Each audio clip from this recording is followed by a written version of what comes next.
কল্পনা করেন আজকে এই পুরো বাংলাদেশের মানুষ আন্দোলন, মিছিল, মিটিং, ভোট করে আমাকে প্রধানমন্ত্রী বানিয়ে দিল। কল্পনা করেন, আমি কালকে বললাম বাংলাদেশে আজ থেকে ইসলামী আইন চলবে। আমার এই ঘোষণার পরেই ভারত এবং আমেরিকা বাংলাদেশকে অর্থনৈতিকভাবে বয়কট করবে না? করবে না? করবে। যেমন ইরানকে বয়কট করেছে, যেমন ভেনেজুয়েলার প্রধানমন্ত্রীকে উঠিয়ে নিয়ে চলে গেছে, তো বয়কট করবে। তো যখন বয়কট করবে তখন এই দেশের যে সুযোগ সুবিধাগুলো আপনি এখন ভোগ করতেছেন, এখন এই যে বিদ্যুৎ চলতেছে, ডলার আসতেছে, প্রবাসীরা কাজ করতেছে, ইউরোপ আমেরিকায় অসংখ্য প্রবাসী আছে, বিজনেস চলতেছে, এলসি হচ্ছে, কত কি আছে, এগুলো সব একদিনে ডাউন হয়ে যাবে এবং এই ডাউন করার ক্ষমতা তাদের আছে। এই একদিনে যখন ডাউন হয়ে যাবে তখন আপনিও 1 সপ্তাহ 10 দিনের মধ্যে বলবেন, রাখো তোমার এই আবদুল্লাহর ইসলাম আর মোহাম্মদ ইসলামের ইসলাম, আমাদের আগের জীবনই ভালো ছিল। কারেন্ট নাই, বিদ্যুৎ নাই, এসি নাই, ফ্রিজ নাই, ডলার নাই, টাকা নাই, পয়সা নাই, কিসের ইসলাম? তখন আপনি আবার পরের দিন আন্দোলন, মিছিল, মিটিং করে নামিয়ে দেবেন। তাহলে অন্তত এই দেশের 20% মানুষ যতক্ষণ এই বিশ্বাসের উপর অটল না হবে যে পরকাল আসল, কিসের দুনিয়া, কাদের মতো? আসহাবুল উখদুদ সূরা বুরুজের ওদের মতো। ওয়ামা নাকামু মিনহুম ইল্লা ইউমিনু বিল্লাহিল আজিজিল হামিদ। পুরো একটা সম্প্রদায় আগুনের মধ্যে ঢুকে যাচ্ছে, মা সন্তান সহ আগুনের মধ্যে ঢুকে যাচ্ছে। কি সেই ঈমান বিল গায়েব, যে শান্ত শিষ্ট আরামের বাড়িঘর রেখে আগুনের মধ্যে জ্বলে মরে যাচ্ছে? কি সেই ঈমান বিল গায়েব? ওই ঈমান বিল গায়েব হচ্ছে এটা যে ওই আসহাবুল উখদুদ ওরা দেখতে পাচ্ছে, নিশ্চিত দেখতে পাচ্ছে যে আমার সামনে জ্বলন্ত আগুন, এটা আগুন নয়, এটা জান্নাত। বলেন আল্লাহু আকবার। আর পিছনে যে আমার শান্তির বাড়িঘর আছে ওখানে জাহান্নামের আগুন জ্বলতেছে। ওরা দেখতে পাচ্ছে যে ওখানে জাহান্নামের আগুন জ্বলতেছে। ওটাকে ওরা বাড়িঘর হিসেবে দেখতে পায়নি, ওখানে দেখতে পাচ্ছে ওখানে জাহান্নামের আগুন জ্বলতেছে, আমি ওখানে গেলে পুড়ে মরে যাব। আর যে সামনে জ্বলন্ত আগুন, এটা তো জান্নাত। অন্তত 20 থেকে 30% মানুষের ঈমান যতক্ষণ ওই লেভেলে না যাবে ততক্ষণ কিসের আপনি ইসলাম কায়েম করবেন? সম্ভব নয়। বাংলাদেশের মানুষই এতটা দুর্নীতিগ্রস্ত, এতটা বস্তুবাদ, এতটা দুনিয়াবাদীর সাথে আক্রান্ত, এর আপনাকে টিকতে দিবে না, সম্ভব নয়। প্রত্যেকটা রন্ধ্রে রন্ধ্রে টাকার পাগল, ক্ষমতার নেশাগ্রস্ত লোকজন আছে। অন্তত 20% থেকে 30% মানুষের ঈমান লাগবে ঈমান বিল গায়েবে সর্বোচ্চ লেভেলের, পরকালমুখী, দুনিয়া বিমুখ। আর 20 থেকে 30% মানুষের লাগবে পূর্ণাঙ্গ তাওহীদ। আল্লামা ইকবাল লিখেছেন, ये दौर अपने बराहिम की तलाश में है, যে আজকের যুগের মুসলমানদের সকল সমস্যার সমাধানের একটাই রাস্তা, এই যুগের ইব্রাহিম লাগবে। এই যুগের ইব্রাহিম কোথায়? আজ থেকে 5000 বছর আগে ইব্রাহিম আলাইহিস সালাম এসেছিল, পূর্ণাঙ্গ শতভাগ তাওহীদে বিশ্বাসী। ওই পূর্ণাঙ্গ শতভাগ তাওহীদে বিশ্বাসী ইব্রাহিম কোথায়? আজকের মুসলিম উম্মার মতো ওই ইব্রাহিম লাগবে। তাহলে মুসলমানদের মুক্তির যাত্রা শুরু হয়ে যাবে।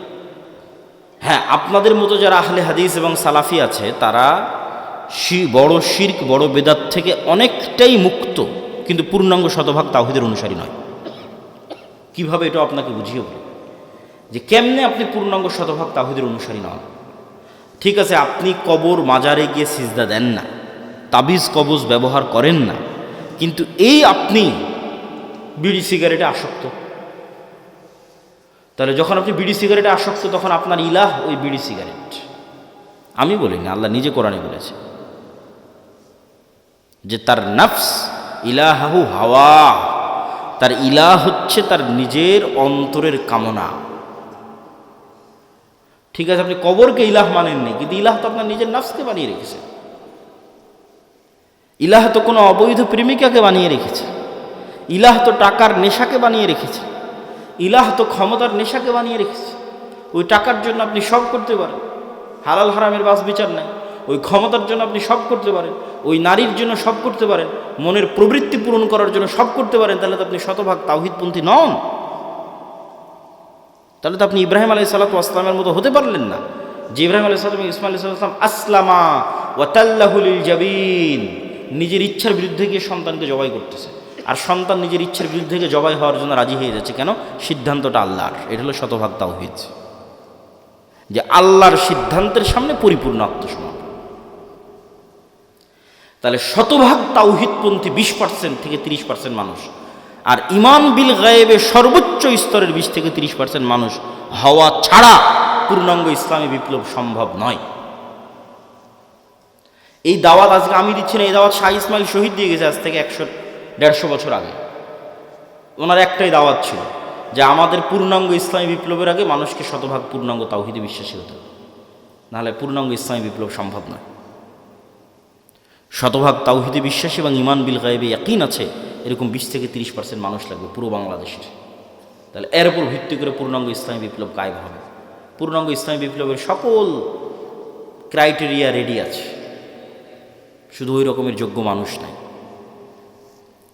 তারপরে কি লাগবে? তারপরে আরো দুটো জিনিস লাগবে।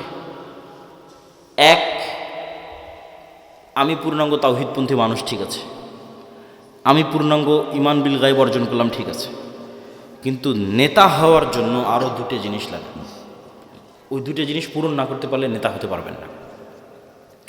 একটা হচ্ছে আল্লাহ সুবহানাহু ওয়া তাআলা এই পৃথিবী যেই ফাংশনের উপর ডেভেলপ করেছে ওই ফাংশন আপনাকে ইউজ করতেই হবে। তো এই পৃথিবীতে নেতা হওয়ার ফাংশন হচ্ছে জ্ঞান এবং শিক্ষা, এটা আল্লাহই দিয়ে রেখেছে। এখন এই জ্ঞান এবং শিক্ষার বাটন যদি ইহুদি খ্রিস্টান চাপে তাও ওরা নেতা হয়ে যাবে। এই জ্ঞান শিক্ষার বাটন যদি হিন্দু ডোম চামার ম্যাথর মুচির চাপে ওরা নেতা হয়ে যাবে। আল্লাহ কখনো তার রুলস ভাঙেন না। এখন এই নাটোর, এই এলাকার নাম কি,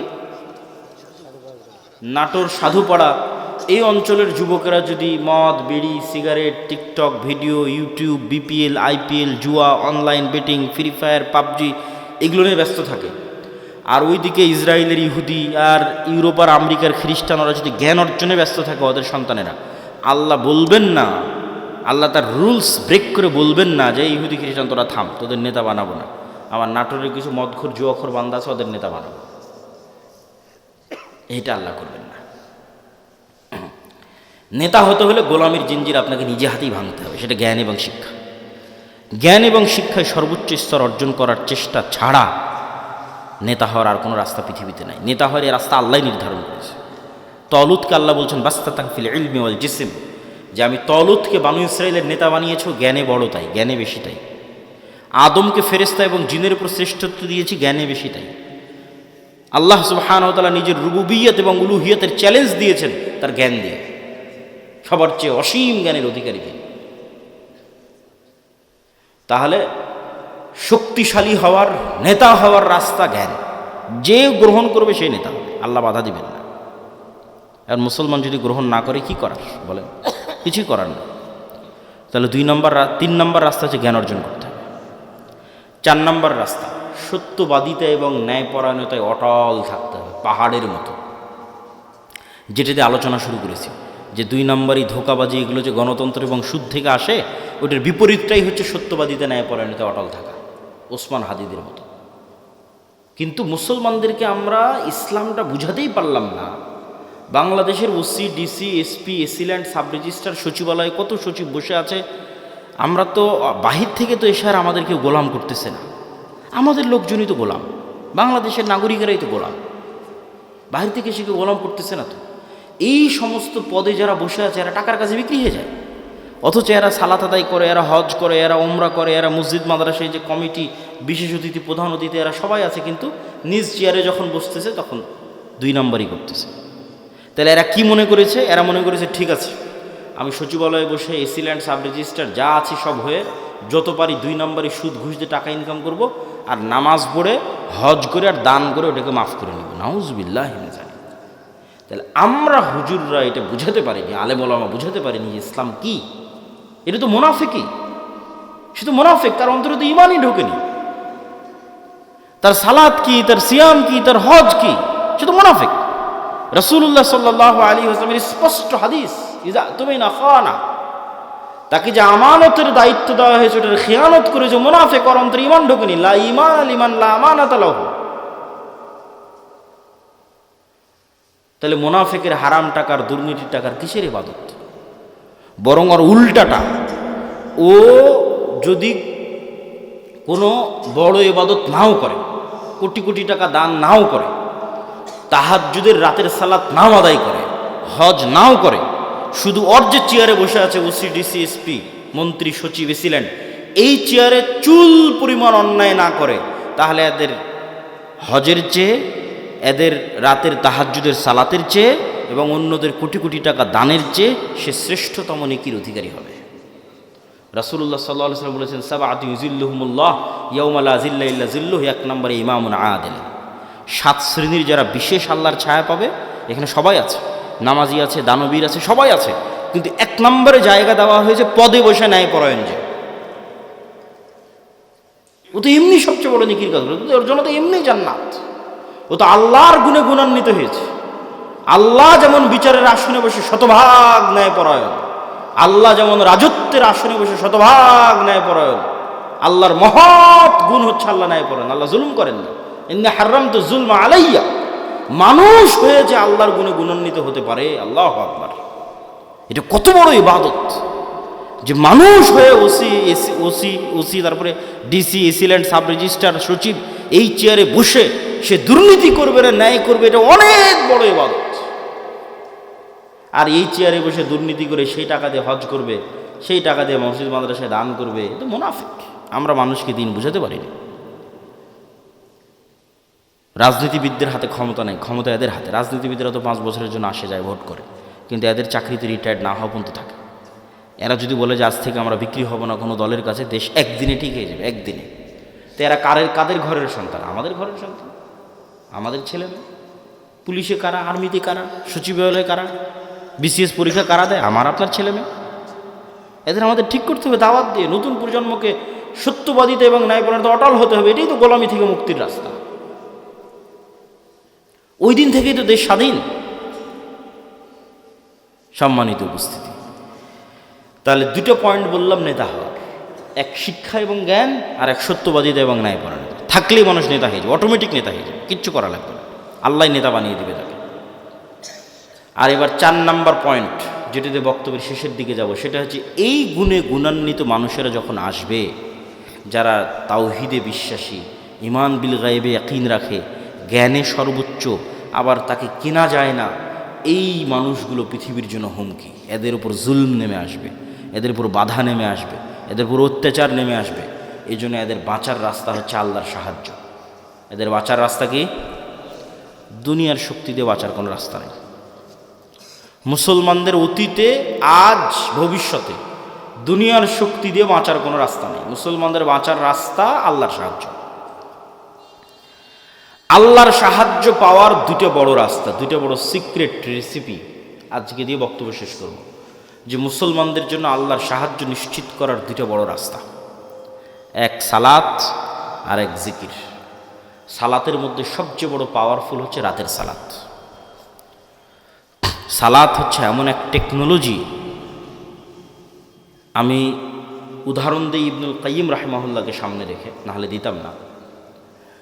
আমরা যেমন এখানে বসে থেকে হাজার হাজার কিলোমিটার দূরে থাকা আমেরিকার কোনো টিচারের কাছে অনলাইনে ক্লাস করতেছি, অথবা এখান থেকে 100 কিলোমিটার দূরে থাকা ঢাকার কোনো টিচারের কাছে অনলাইনে ক্লাস করতেছি, তো পাসওয়ার্ড লগ ইন দিয়ে যখন ক্লাসে জয়েন করি, তখন দুইজনে লাইভ সেশন। টিচারও যুক্ত হয়েছে, স্টুডেন্টও যুক্ত হয়েছে লাইভ সেশনে, কানেক্টেড। তো আজকের ইন্টারনেট, আজকের মোবাইল দিয়ে মানুষ 1000 কিলোমিটার দূরে থাকা টিচারের সাথে, মানুষের সাথে লাইভ কানেক্টেড হচ্ছে, লাইভ কথোপকথন করতেছে। তো সালাত এটার চেয়ে তো হাজারো লক্ষ কোটি গুণ উন্নত লেভেলের প্রযুক্তি, যা দুনিয়াতে থাকা মানুষকে 7 আসমানের উপরে থাকা রব্বুল আলামিনের সাথে লাইভ কানেক্টেড করে দেয়। সরাসরি মানুষ যখন সালাতে দাঁড়ায় এবং চোখ যখন সিজদার দিকে, অন্তর যখন আল্লাহর দিকে নিবদ্ধ, তখন রব্বুল আলামিনও তার মুখোমুখি হয়ে যান। দুনিয়াতে থেকে 7 আসমানের সাথে সরাসরি লাইভ কথোপকথনের প্রযুক্তি হচ্ছে সালাত। এই জন্য নবীরা সবসময় সালাতের আশ্রয় নিয়েছে। সূর্যগ্রহণে সালাত, চন্দ্রগ্রহণে সালাত, বৃষ্টি প্রার্থনায় সালাত, জানাজায় সালাত, বিপদ আপদে সালাত, রাতে সালাত। রাসূলুল্লাহ সাল্লাল্লাহু আলাইহি ওয়াসাল্লাম বদরের যুদ্ধের আগের দিন লম্বা রাতের সালাত আদায় করেছেন। আবু বকর রাদিয়াল্লাহু তাআলা আনহু বলছেন, কাফাকা মুনাশাদাতাকা রাব্বাক, হে রাসূলুল্লাহ, হে আল্লাহর নবী, আপনি নবী হয়ে আল্লাহর কাছে এত মোনাজাত করা লাগে, এত দোয়া করা লাগে? যথেষ্ট হয়েছে, বাস, আর করার দরকার নাই। আল্লাহ তো আপনাকে এমনি সহযোগিতা করবে। তাহলে কি পরিমাণ লম্বা রাতের সালাত মুহাম্মদ সাল্লাল্লাহু আলাইহি ওয়াসাল্লাম আদায় করেছেন, আর কি পরিমাণ দোয়া আল্লাহ সুবহানাহু ওয়া তাআলার কাছে করেছেন, যে আবু বকর রাদিয়াল্লাহু তাআলার মতো সাহাবী এই দোয়ায় ক্লান্ত হয়ে গেছে, এই রাতের সালাতে ক্লান্ত হয়ে গেছে।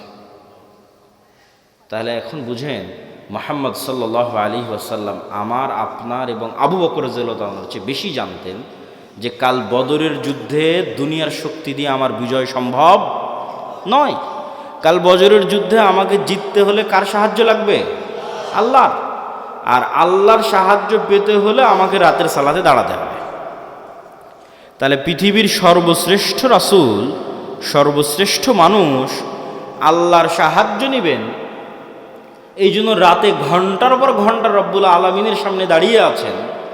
আর আমি এবং আপনি রাতের সালাত তো বহু দূরের কথা, 5 ওয়াক্ত সালাত আদায় না করেই শুধু ভোট দিয়ে ইসলাম বিজয় হয়ে যাবে, আর মিছিল করে আর তাকবীর দিয়ে ইসলাম বিজয় হয়ে যাবে। এটা সম্ভব নয়। ওই যেমন বলেছে 20-30% মানুষ শতভাগ তাওহীদপন্থী লাগবে, 20-30% ঈমান বিল গায়েব লাগবে, ঠিক তেমন তার পাশাপাশি 5 ওয়াক্ত সালাত আদায়কারী এবং রাতের সালাতে অভ্যস্ত মানুষ লাগবে। যে সালাতে নাই ও আল্লাহর গন্তির মধ্যে নেই, আর আবার ইসলামকে, আর আবার বিপ্লবকে, আর আবার বিজয়কে, আর আবার খেলাফত করে, আবার শাসনকে, কিচ্ছু নেই। যে সালাতে নাই সে আল্লাহ সুবহানাহু ওয়া তাআলার গণনার মধ্যেই নেই, ওর জন্য আল্লাহর সাহায্য নেই। ও ভাগাড়ে পড়ে মারা গেল, কি ওকে কেউ উঠিয়ে নিল, কি গোলাম হয়ে গেল, সেটাও আল্লাহর দেখার নেই। আল্লাহ সুবহানাহু ওয়া তাআলার সাথে কানেক্টেড থাকা ছাড়া, আল্লাহর সাহায্য নেওয়া ছাড়া মুসলমানদের বিজয়ের কোনো রাস্তা নাই। আর আল্লাহর সাহায্য নেওয়ার জন্য সালাত আদায় করতেই হবে,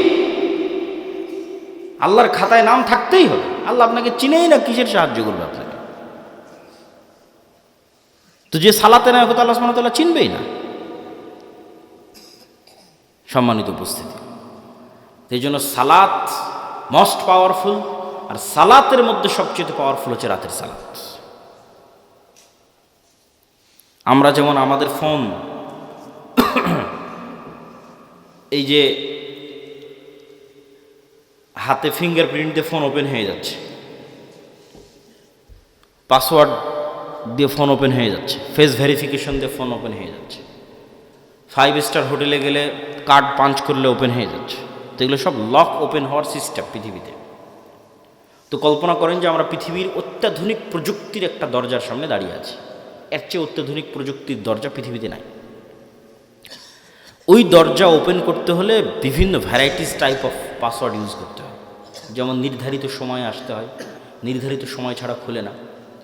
আবার নির্ধারিত ফরম্যাট ছবি, পিকচার ওখানে আপলোড করা আছে, ওইটার সাথে মিলতে হয়।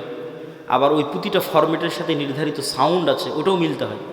যেমন ধরেন আমি এই ফরম্যাটে দাঁড়ালাম, এটার সাথে একটা সাউন্ড আছে আলহামদুলিল্লাহ রাব্বিল আলামিন। রুকুর ফরম্যাটে দাঁড়ালাম, ওটার সাথে একটা সাউন্ড আছে সুবহান রাব্বিল আযীম। টাইম মিলতে হবে, ফরম্যাট মিলতে হবে, আওয়াজ মিলতে হবে, তারপরে ওই দরজাটা খুলবে, তার আগে দরজা খুলবে না।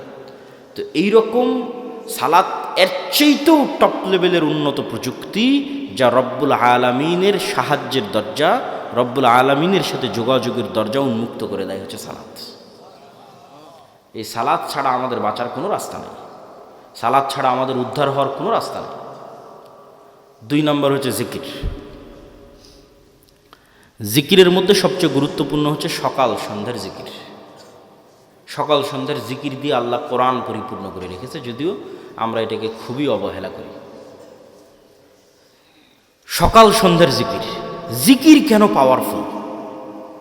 জিকির কেন পাওয়ারফুল এটা বুঝতে হলে আপনাকে বুঝতে হবে আওয়াজ কেন পাওয়ারফুল, সাউন্ড কেন পাওয়ারফুল। সাউন্ড কি আবার পাওয়ারফুল হতে পারে? আওয়াজ কি পাওয়ারফুল হতে পারে? শব্দ এবং বাক্য কি পাওয়ারফুল, শক্তিশালী হতে পারে? এটাই আগে বুঝতে হবে। আজকের আধুনিক সভ্যতা টিকে আছে, এই যে ক্যামেরা, এই যে মোবাইল, কম্পিউটারের টিকে আছে এই আলোর তরঙ্গের মধ্যে ডাটা ট্রান্সফার করার ক্ষমতা, এটার উপর। আমি এখানে বলতেছি, আমার এই কথাটা আলোর মধ্যে দিয়ে এই মোবাইল হয়ে, নেটওয়ার্কের টাওয়ার হয়ে আমেরিকায় গিয়ে এখন বাজতেছে, ইউরোপ, সৌদি, কুয়েত, কাতার, ঢাকা, রাজশাহী থেকে এখনই বাজতেছে।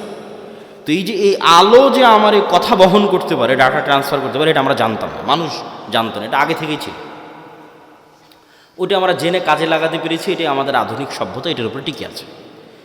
আর একটা প্রযুক্তি যেগুলোর ধারে কাছে বিজ্ঞান নাই, কিন্তু এটা সবচেয়ে উন্নত প্রযুক্তি, সেটা হচ্ছে শব্দভিত্তিক, আওয়াজ ভিত্তিক প্রযুক্তি, যেটার কিছু জ্ঞান আল্লাহ সুলাইমান আলাইহিসসালাতু ওয়াসসালামকে দিয়েছিলেন। কিছু জ্ঞান, যেমন আমি এতক্ষণ যে চিল্লাচ্ছি, আমি কিন্তু শব্দ এবং আওয়াজই উচ্চারণ করতেছি। এখানে যদি একটা চাইনিজ বসে থাকতো, ও খেলে আওয়াজই শুনতে পেত। আবার এখানে বসে যদি একটা চাইনিজ বক্তব্য দিত, আপনি খেলে আওয়াজই শুনতে পেতেন, তাই নয় কি? সেটাই। তাহলে ঠিক কোনো এক স্টাইলের আওয়াজ উচ্চারণ করলে ওই পিঁপড়াও বুঝবে, সেই স্টাইলের আওয়াজ আমি জানি না। কোনো এক স্টাইলের আওয়াজ উচ্চারণ করলে পাখিও বুঝবে, আমি জানি না। কোনো এক ফরম্যাটের আওয়াজ উচ্চারণ করলে গরু বুঝবে, আমি জানি না। আবার গরুর ওই ফরম্যাটের আওয়াজের কী অর্থ আমি জানি না। যেমন অন্য একটা ভাষা আমার কাছে গরুর আওয়াজের মতোই আওয়াজ মনে হয়, সেই। কিন্তু এই জ্ঞানটা আল্লাহ কাকে দিয়েছিলেন? সুলাইমান আলাইহিসসালাতু ওয়াসসালামকে দিয়েছিলেন। এটাই সাউন্ড টেকনোলজি। সুলাইমান আলাইহিসসালাতু ওয়াসসালাম তার দরবারে বলতেছে, রানী বিলকিসের সিংহাসন নিয়ে আসতে হবে।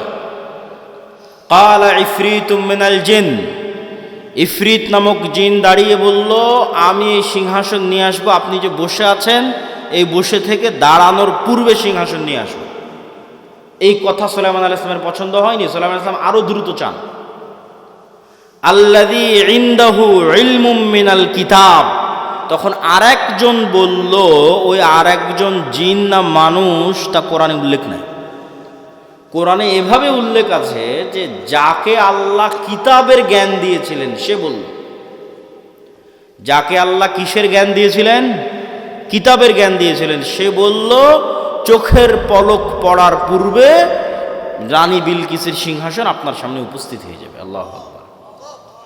তো আয়াতের বিবরণের আন্দাজে বলতেছে যে জিন চেয়েছিল গায়ের শক্তিতে আনতে, ইফরিত চেয়েছিল গায়ের জোরে যত দ্রুত আনা যায়, উড়ে যাব, উড়ে নিয়ে আসবো। আর আল্লাযী ইনদাহু ইলমুম মিনাল কিতাব, যার কাছে কিতাবের জ্ঞান ছিল, গায়ের জোরে আনেনি, জ্ঞানের জোরে এনেছে। আমি মনে হয় বুঝাতে পারলাম না কথা, কি আমার বুঝতে পারছেন? কোরআনের ধারা বিবরণীতে বোঝা যাচ্ছে যেই লোক চোখের পলকে নিয়ে আসলো, এ গায়ের জোরে আনেনি, কিসের জোরে এনেছে? জ্ঞানের জোরে। সে জ্ঞান কি? কিতাবের জ্ঞান। কিতাবের সে বিশেষ জ্ঞান কি? কিছু কিছু মুফাসসির লিখেছে যে কিতাবের জ্ঞান হচ্ছে লাউহে মাহফুজের বিশেষ কিছু জিকির তার জানা ছিল। বলেন আল্লাহু আকবার, আল্লাহু আ'লাম। কিন্তু জ্ঞানের উপর ভিত্তি করে সেই কাজটা করেছে।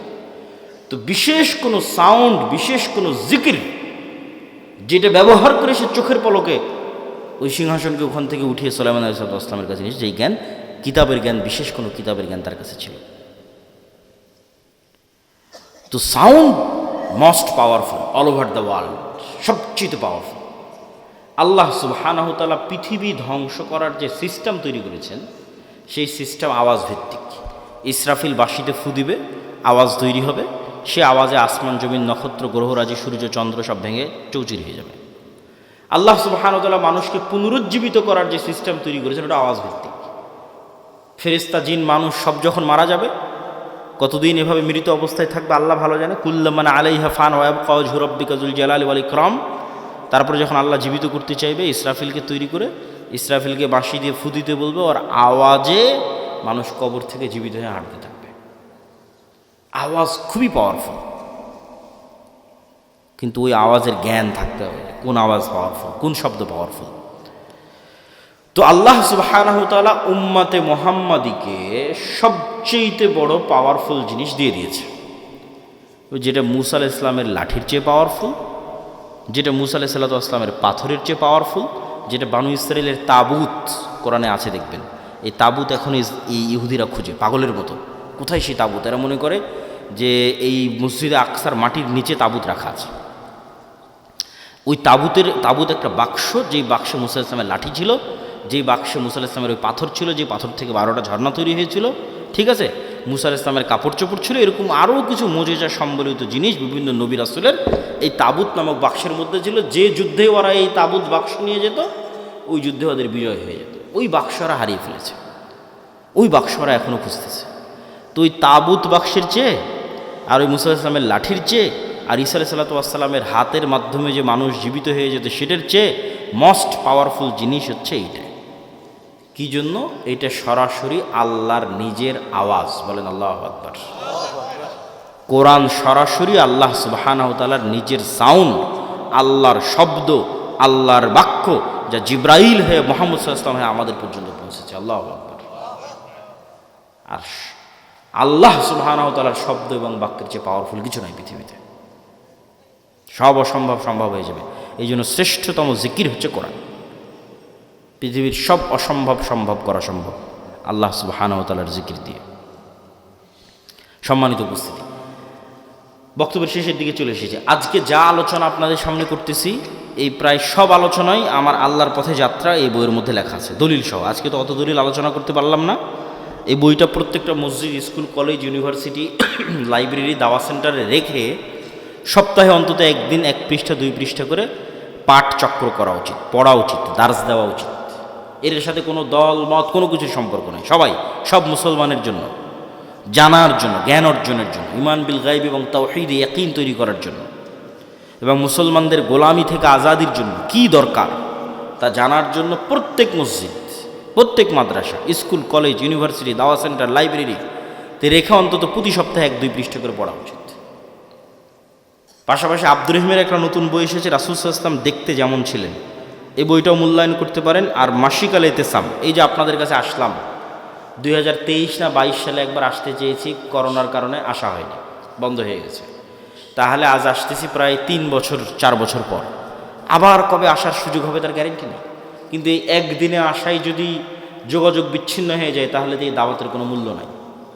এই সম্পর্কটা হতে হবে স্থায়ী, আর স্থায়ী হওয়ার সবচেয়ে বড় মাধ্যম হচ্ছে মাসিক আল ইতিসাম। এই মাসিক আল ইতিসামে আমি নিজে নিয়মিত 3টা প্রবন্ধ লিখি, অন্যরা তো লেখেই, আমি লিখি 3টা। এই জন্য মাসিক আল ইতিসাম এখানে নিয়মিত আসার উদ্যোগ আপনাদের নিতে হবে। এখানকার যুবক সমাজ, মসজিদের কমিটি হোক, মাদ্রাসার উদ্যোক্তা হোক, অন্তত 5 কপি 10 কপি এখানকার জ্ঞানী, স্কুল, কলেজ, ইউনিভার্সিটি, প্রাইমারি, বিদ্যালয়, যা যেখানে আছে শিক্ষিত মানুষ, তাদেরকে দিয়ে পড়ানোর চেষ্টা করা এবং নিজেরাও পড়ার চেষ্টা করা। 2 নাম্বার, আমাদের সাথে স্থায়ী যোগাযোগের মাধ্যম হচ্ছে মক্তব। আমাদের 700 মক্তব আমাদের কাছে ট্রেনিং নিয়েছে। আপনাদের এলাকার মক্তবের শিক্ষকদের আমাদের ট্রেনিংয়ে পাঠাবেন, এবং আমাদের সিলেবাস এই জিনিসগুলো ছোটোবেলায় বাচ্চাদের মাথায় না দিলে, আপনাদের মধ্যে 1 ঘন্টা বক্তব্য দিয়ে লাভ নেই। বুড়া মানুষকে দিয়ে বিপ্লব হবে না। আমাদের নতুন প্রজন্মকে তৈরি করতে হবে, এই জিনিসগুলো তাদের মাথায় এখন থেকেই দিতে হবে। আর এটার জন্য শুধু মাদ্রাসায় 2% ছেলে মেয়েকে পড়িয়ে লাভ হবে না। 100% মুসলমানের সন্তানের মাথায় দেওয়ার জন্য মসজিদে 100% মসজিদে মক্তব লাগবে, এবং সেটা যদি আমাদের সিলেবাসে হয় তাহলে আমরা এটাকে সবচেয়ে বেস্ট মনে করি। আর 3 নাম্বার, এরকম মাদ্রাসাগুলোকে সহযোগিতা করার জন্যই রবিতাতুল মাদারিস সালাফিয়া, এক ব্যতিক্রম প্রশিক্ষণের আয়োজন করলাম আমরা রবিতাতুল মাদারিস সালাফিয়া থেকে। জামিয়া সালাফিয়ার অধিভুক্ত হওয়ার মাধ্যমে যে প্রায় 65-70 শিক্ষা প্রতিষ্ঠান আমাদের অধিভুক্ত হয়েছে, তাদের 150-র কাছাকাছি শিক্ষক 1 সপ্তাহব্যাপী বিভিন্ন জ্ঞান এবং শিক্ষা কেন্দ্রিক তারা ট্রেনিং পেয়েছে আমাদের কাছে জামিয়া সালাফিয়া। আমাদের কাজই হচ্ছে শিক্ষা এবং জ্ঞান কেন্দ্রিক একটা বিপ্লব বাংলাদেশে তৈরি করা, জ্ঞান এবং শিক্ষা ছড়িয়ে দেওয়া। তো এই বিভিন্নভাবে জামিয়া সালাফিয়ার সাথে, দাওয়া ইলাল্লাহর সাথে, মাসিক আল ইতিসামের সাথে আপনাদের স্থায়ী সম্পর্ক তৈরি হলে সেটাই হবে প্রকৃত কাজ, প্রকৃত অর্থে কাজ। তো আমরা আলোচনা করছিলাম জিকির কেন শক্তিশালী, তার লাস্ট 2টা পয়েন্ট খুব ভালো লাগবে, অধৈর্য হওয়ার কিছু নাই। জিকির কেন শক্তিশালী, লাস্ট পয়েন্ট। আল্লাহ সুবহানাহু ওয়া তাআলা বলছেন, ইউসাব্বিহু লিল্লাহি মা ফিস সামাওয়াতি ওয়া মা ফিল আরজ। আসমান, জমিন এবং তার মধ্যে যা কিছু আছে, এই টিস্যু, এই লিফলেট, এই প্যান্ডেল, এই জামা কাপড়, এই মাটি, এই ক্যামেরা, লাইট, সব 24 ঘন্টা আল্লাহর তাসবিহ পাঠ করতেছে। আল্লাহু আকবার। এবং এই তাসবিহ পাঠের আওয়াজ হচ্ছে, এটাই তো আওয়াজ কেন্দ্রিক প্রযুক্তি। আপনি যেমন পিঁপড়ার চলার আওয়াজ শুনতে পাচ্ছেন না, এরকম এদের তাসবিহ পাঠের আওয়াজ শুনতে পাচ্ছেন না। কিন্তু এই পিঁপড়ার চলার আওয়াজ তো 10 কিলোমিটার দূরে থাকা হাতিও শুনতে পাচ্ছে, কিন্তু আপনি তো পাচ্ছেন না। আল্লাহরই কিছু প্রাণী আছে যারা পিঁপড়ার চলার আওয়াজ শুনতে পাচ্ছে। এটা আমাদের শ্রবণ শক্তির ঘাটতি, এই জন্য তো এটা গায়েব। এই জন্য তো গায়েবের জ্ঞান আল্লাহ কোরআনে দিয়েছে, এটা গায়েবের নলেজ। আল্লাহ বলতেছে এগুলো সব তাসবিহ পাঠ করতেছে, তোমরা জানো না, এটি তো গায়েব। এটার উপরে তো আমাদের ইয়াকিন লাগবে। শুধু কি এরা তাসবিহ পাঠ করতেছে? রাসূলুল্লাহ সাল্লাল্লাহু আলাইহি সাল্লাম বলতেছেন, মুয়াজ্জিন যখন আজান, পতঙ্গ পঙ্গপাল সব আজান বুঝে এই আজানের পক্ষে কি আমাদের মাঠে সাক্ষী দিবে। তাহলে এরা তাসবিহ বুঝে, আবার আমি যখন সুবহানাল্লাহ বলতেছি তখন এটাও বুঝতেছে। এই টিস্যু পেপার আমার সুবহানাল্লাহ বুঝে, কেন ও নিজেও সুবহানাল্লাহ পড়তেছে। এটাই গায়েব। এই জন্য এটা সবচেয়ে পাওয়ারফুল। সব কিছু আপনার অধীনস্থ এক জিকির দিয়ে। সুবহানাল্লাযী সাখখারা লানা হাযা ওয়া মা কুন্না লাহু মুকরিনিন ওয়া ইন্না ইলা রাব্বিনা লামুনকালিবুন। এটা জিকির। এটাতে গাড়ি বিমান সব অধীনস্থ। মহাপবিত্র সেই সত্তা যিনি এই গাড়ি বিমান আমাদের অধীনস্থ করে দিয়েছে। তো এই জন্য জিকির আপনাকে ব্যবহার করতেই হবে, বিশেষ করে সকালে এবং সন্ধ্যায়। এবং অনেক সময় দোয়ার চেয়ে জিকির পাওয়ারফুল হয়, এই জন্য দোয়াতে মানুষের নিজের কথা বেশি থাকে। আল্লাহ আমার এটা দাও, আল্লাহ আমার ছেলেকে এটা দাও, আল্লাহ আমার বউকে এটা দাও, আল্লাহ আমার টাকা দাও, আল্লাহ আমার পয়সা দাও, বাড়ি দাও, গাড়ি দাও, নিজের কথা বলতে বলতে শেষ। কিন্তু শুধু জিকির যখন হয়, ওখানে শুধু আল্লাহর কথা থাকে। লা ইলাহা ইল্লাল্লাহ, লা ইলাহা ইল্লাল্লাহু ওয়াহদাহু লা শারীকা লাহু, লাহুল মুলকু ওয়া লাহুল হামদু ওয়া হুয়া আলা কুল্লি শাইইন কাদির, সুবহানাল্লাহি ওয়া বিহামদিহি সুবহানাল্লাহিল আযীম, আল্লাহু আকবার, আলহামদুলিল্লাহ, লা হাওলা ওয়া লা কুওয়াতা ইল্লা বিল্লাহ। এগুলো সব জিকির, এগুলো শুধু আল্লাহর বর্ণনা, শুধু আল্লাহর কথা, আল্লাহর প্রশংসা, আল্লাহর বড়ত্ব, আল্লাহর মহত্ব, আল্লাহর তাসবিহ, আল্লাহর পবিত্রতা। আর এই ইবাদত ফেরেশতাদের ইবাদত। এই ইবাদত আপনার আশেপাশে যা জীবজন্তু, জড়বস্তু, জড় পদার্থ দেখছেন, এদের ইবাদত। কেন? ওদের নিজের কোনো চাওয়া নাই, ফেরেশতাদের নিজের কোনো চাওয়া নাই। তাহলে ওদের ইবাদত কি? তাসবিহ। ফেরেশতার ইবাদত তাসবিহ। আপনার আশেপাশে যা দেখতে পাচ্ছেন, এদের ইবাদত তাসবিহ। আপনিও সকাল সন্ধ্যা তাসবিহ করেন, জিকির পাঠ করেন, পৃথিবীর সব অসম্ভব সম্ভব হয়ে যাবে। আল্লাহ সুবহানাহু ওয়া তাআলা মূসা আলাইহিস সালাতু ওয়াস সালামকে বলছেন, ওয়ালা তানিয়া ফি যিকরি, যে মূসা তোমাকে লাঠি দিলাম, সাপ হয়ে যাবে, সমুদ্রে মারলে রাস্তা তৈরি হয়ে যাবে, পাথরে মারলে ঝর্ণা তৈরি হয়ে যাবে। কিন্তু কতক্ষণ? যতক্ষণ তোমার কলব সালাত এবং জিকিরের মাধ্যমে আমার সাথে কানেক্টেড আছে। মূসা তুমি সালাতেও নাই, জিকিরেও নাই, সব ডিঅ্যাক্টিভেট হয়ে যাবে। ফেসবুকের অ্যাকাউন্ট যখন ফেসবুক ডিঅ্যাক্টিভেট করে দেয়, তখন লাঠি মারলেও সাপ হবে না, সমুদ্রে মারলেও রাস্তা হবে না, পাথরে মারলেও ঝর্ণা হবে না। কেন? মূসা আলাইহিস সালাম নিজেই সালাতে নাই, জিকিরে নাই। তাহলে হবে? আল্লাহ বলছে, ওয়ালা তানিয়া ফি যিকরি, জিকির ভোলা যাবে না। কলবকে আমার সাথে কানেক্টেড থাকতে হবে। যতক্ষণ তোমার কলব সালাত এবং জিকিরের মাধ্যমে আমার সাথে কানেক্টেড, তখন অল এভরিথিং ইজ অ্যাক্টিভেটেড। তখন পিছনে যতই ফিরআউনের বিশাল লস্কর হোক, আর সামনে যত বড়ই সমুদ্র হোক, রাস্তা তৈরি করে দেওয়া আমার দায়িত্ব। আল্লাহু আকবার। এই জন্য জিকির ছাড়া এবং সালাত ছাড়া মুসলমানদের কোনো রাস্তা নেই। কেন? মুসলমানরা দুনিয়াবী শক্তি দিয়ে পারবে না। তাকে গায়েবী মদদ নিয়েই বাতিল শক্তির বিরুদ্ধে লড়াই করতে হবে। আর গায়েবী মদদ পেতে চাইলে 5 ওয়াক্ত সালাত, রাতের সালাত, সকাল সন্ধ্যার জিকির ছাড়া কোনো রাস্তা নেই। আল্লাহ সুবহানাহু ওয়া তাআলা আমাদের এরকম একটা প্রজন্ম পাওয়ার তৌফিক দান করুক, যেই প্রজন্ম শতভাগ তাওহীদ, শতভাগ ঈমান বিল গায়বে ইয়াকিন, যে প্রজন্ম জ্ঞানে সর্বোচ্চ, যেই প্রজন্ম বিক্রি হয় না, সত্যবাদী ন্যায়পরায়ণ ওসমান হাদিদের মতো। আবার যেই প্রজন্ম আল্লাহর সাহায্য নিশ্চিত করতে পারবে সালাত দিয়ে এবং জিকির দিয়ে। এই প্রজন্ম শুধু বাংলাদেশ বিজয় করবে না, সারা পৃথিবী বিজয় করবে।